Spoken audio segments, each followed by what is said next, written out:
जम्मू में अहम बैठक शुरू हो चुकी है। जी हां, जम्मू के राजभवन में अहम बैठक शुरू हो चुकी है। एलजी की सदारत में ये हाई लेवल बैठक शुरू हुई है। बाढ़ की स्थिति को लेकर इसमें चर्चा की जा रही है। प्रशासन के शीर्ष अधिकारी भी बैठक में शामिल हैं।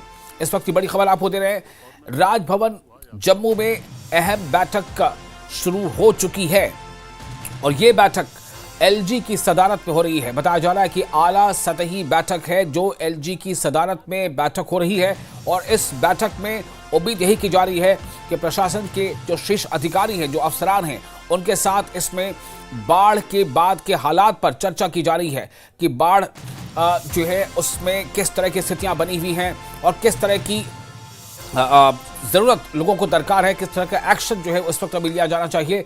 ये इस वक्त की बड़ी खबर आपको दे रहे हैं। राजभवन जम्मू में अहम बैठक शुरू, एलजी की सदारत में हाई लेवल बैठक, बाढ़ की स्थिति को लेकर चर्चा, प्रशासन के शीर्ष अधिकारी बैठक में शामिल। समीर हमारे साथ जुड़ चुके हैं, हमारे रिपोर्टर इस खबर पर ज्यादा और ताजा जानकारी के साथ। समीर, क्या बैठक की शुरुआत हो चुकी है, क्या अहम एजेंडा होगा इस बैठक का?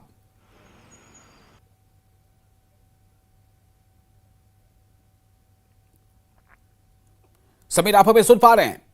हमारी कोशिश होगी फिर से हम अपने रिपोर्टर समीर के पास जाएं। फिलहाल जो जानकारी अब तक हमारे पास पहुंची उसके मुताबिक एलजी की सदारत में, एलजी की अध्यक्षता में बैठक की शुरुआत हो चुकी है। बताया जा रहा है कि ये आला सतही बैठक है और इस बैठक में प्रशासन के शीर्ष अधिकारी यानी कि आला अफसरान इस बैठक में मौजूद हैं। माना यही जा रहा है कि इस बैठक में इस वक्त जो जम्मू में, खासतौर से जम्मू और साथ ही कश्मीर में जो हालात इस पर बने हैं और उसमें जो सैलाब की जो सूरत हाल है, जिस तरह से तबाहकारियां सैलाब की हुई हैं, चाहे वो डोडा में हुई हो या किश्तवाड़ में या कटरा में, तो इन तमाम जगहों पर इस वक्त क्या सूरत हाल है, कहाँ किस चीज़ की पहले ज़रूरत है, कहाँ किस तरह के एक्शन की ज़रूरत है, कहाँ एनडीआरएफ भेजा जाए, कहाँ एसडीआरएफ भेजा जाए। ऐसा माना जा रहा है कि ऐसे ही मुद्दों पर इस वक्त जो बैठक चल रही है उसमें चर्चा होगी। तो काफ़ी इस वक्त अहम माना जा रहा है इस बैठक को, चूंकि इस बैठक में अहम फैसले लिए जा सकते हैं जिसका सीधा असर पड़ सकता है जो रिहैबिलिटेशन वर्क चल रहा है, जो बचाव काम चल रहा है उस पर।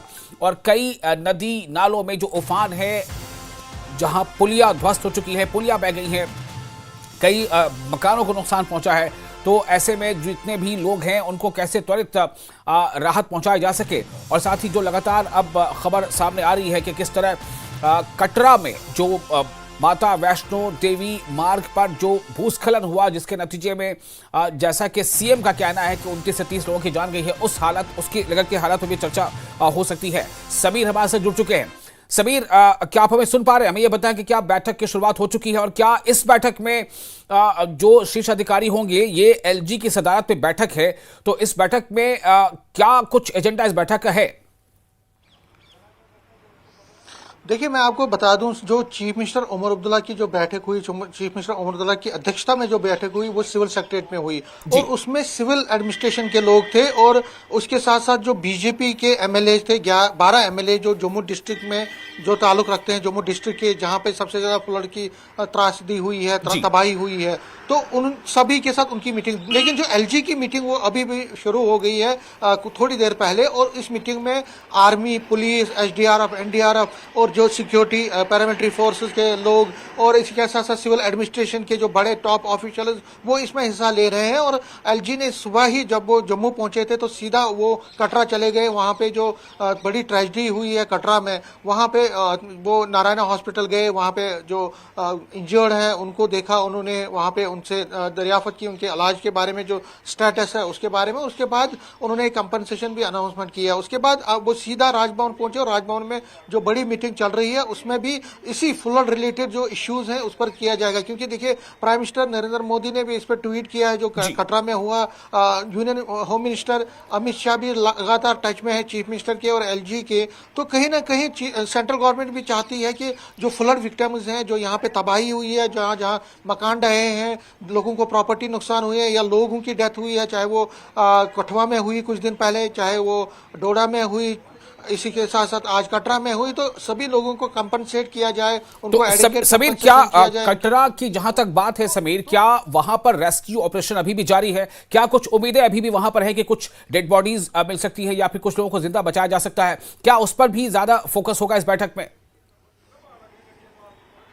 बिल्कुल, इस पे न सिर्फ कटरा पे फोकस होगा बल्कि बहुत सारी ऐसी जगह हैं जहां पे अभी देखिए 2 दिन का फ्लड जो है रेन अलर्ट है, कल और परसों भी है, अभी तकरीबन 48 घंटे का अलर्ट है। तो इस सूरत हाल से निपटने के लिए सरकार भी पूरी तरह से चुस्त दुरुस्त बैठी हुई है, चाहे वो चीफ मिनिस्टर ऑफिस है या एलजी एडमिनिस्ट्रेशन है, दोनों काम कर रहे हैं। और पहले चीफ मिनिस्टर ने जो मीटिंग की है उसमें भी जो हमसे अभी बीजेपी के एमएलए ने बात की, उन्होंने कहा कि चीफ मिनिस्टर ने यकीन दिया है कि सेंटर के साथ भी इन टच में है, वो सब मदद दी जाएगी जहां जहां डैमेज हुआ है, चाहे रोड्स हुए हैं, चाहे पीडीडी के इंफ्रास्ट्रक्चर। और इसी साथ साथ एलजी मनोज सिन्हा भी ये कह चुके हैं कि सभी लोगों को जिनको जो बाढ़ पीड़ित से हैं, लैंडस्लाइड से हुआ है या बाकी चीजों से नुकसान जिनको हुआ है, उनको एडिक्वेट कंपनसेशन दिया जाएगा। और ये एक फोकस है जम्मू कश्मीर सरकार का, चाहे वो एलजी एडमिनिस्ट्रेशन हो या चीफ मिनिस्टर ऑफिस का, कि कहीं ना कहीं जो लोगों को जख्म लगे हैं उनको थोड़ा मरहम लगाएं। चलिए, बहुत शुक्रिया आपका समीर। बैठक खत्म हो जाए उसके बाद फिर आपसे अपडेट लेंगे।